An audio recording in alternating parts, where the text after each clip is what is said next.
teman-teman, kita berjumpa kembali. Selamat pagi. Kita akan belajar bersama-sama dari firman Tuhan. Efesus pasal yang ke-6 ayat yang ke-11. Firman Tuhan berkata, karena perjuangan kita bukanlah melawan darah dan daging, tetapi melawan pemerintah-pemerintah, melawan penguasa-penguasa, melawan penghulung-penghulung dunia yang gelap ini, melawan roh-roh jahat di udara. Adik-adik yang terkasih di dalam nama Tuhan Yesus, kita akan belajar bersama-sama pada pagi hari ini, yaitu berlengkapi diri kita dengan senjata Allah. Kita akan memperlengkapi diri kita dengan senjata Allah. Adik-adik yang terkasih di dalam nama Tuhan Yesus, orang yang sudah percaya kepada Tuhan, orang yang sudah mengenal Tuhan Yesus, dia harus mempersiapkan dirinya untuk melawan penghulung-penghulung di udara, melawan roh-roh yang tidak kita kenal, roh-roh jahat. Kita harus mempersiapkan diri kita. Lewat apa kita mempersiapkan diri kita? Lewat berdoa, lewat berjaga-jaga. Seperti firman Tuhan berkata, 1 Petrus pasal yang ke-5 ayat yang ke-8, firman Tuhan berkata, sadarlah dan berjaga-jagalah. Lawan musuh iblis berjalan keliling sama seperti singa yang mengaum-ngaum dan mencari orang yang dapat ditelannya. Adik-adik yang terkasih di dalam nama Tuhan Yesus, ketika kita menjauh daripada Tuhan, pasti iblis akan memakai hidup kita. Tetapi ketika kita datang kepada Tuhan, ketika kita setia kepada Tuhan, dekat kepada Tuhan, maka si iblis tidak akan pernah meninggalkan kita. Makanya iblis menjauhi kita, ada yang terkasih dalam nama Tuhan. Ketika firman Tuhan berkata, di mana roh Allah, di situ Tuhan bekerja dengan luar biasa. Ada yang terkasih di dalam nama Tuhan Yesus. Pada pagi hari ini, Rasul Paulus dia mengingatkan di jemaat-jemaat di Efesus.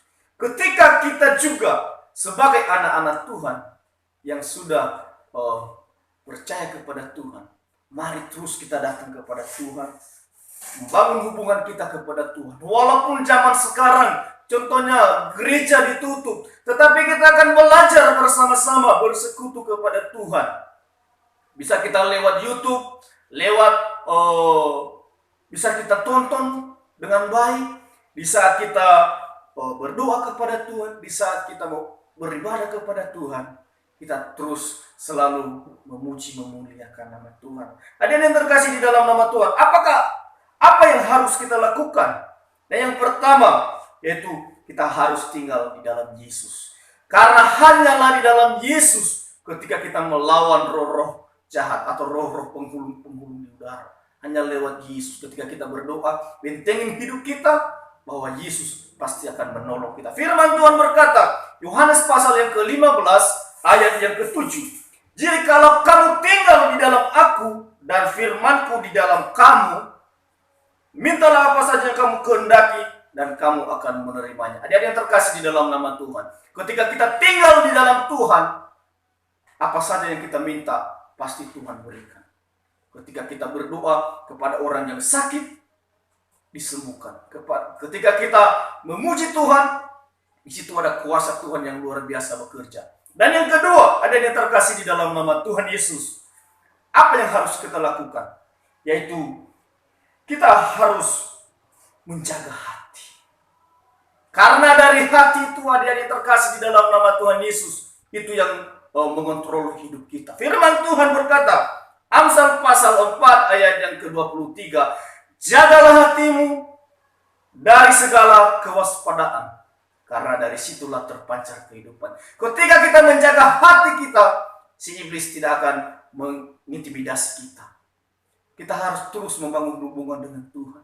Di saat kita, walaupun ada banyak tantangan, masalah di dalam kehidupan kita, kita harus terus datang kepada Tuhan, bersekutu kepada Tuhan.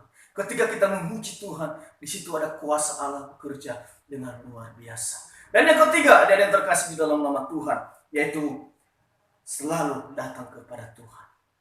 Firman Tuhan berkata Matius pasal yang ke-11 ayat yang ke-28.